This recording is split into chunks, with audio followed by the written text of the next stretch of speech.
was the process like in telling your dad's story?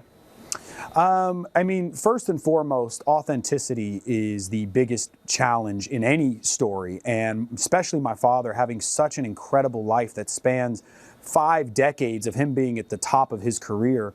We wanted to approach it from a way that audiences, again, of all ages, could understand who he was as a person. We all know the story of the King of Pop, but I think this was our goal, was to tell the story of Michael, how he started from the small home they grew up in Gary, Indiana, to arrive at the biggest stages and the biggest platforms all around the world.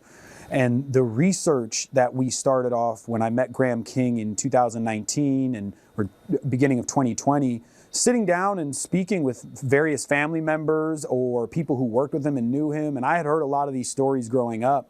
But when you approach these conversations with a perspective from a research point, I feel like it pushed them into a conversation where I learned so much about my dad that I maybe had heard before, but I didn't truly appreciate until I got to see it in person. Would you be able to share one of those things that maybe you were learning for the first time about your father?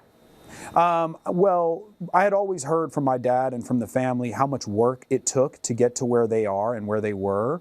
And for me, hearing those stories, seeing them and seeing it emulated in my cousin Jafar and him taking all of that work and dedication and time really put it into perspective. You know, this was not easy to achieve, and to the levels that they achieved and how much work and dedication went in there, all while being a family man, being a man of the people and giving back.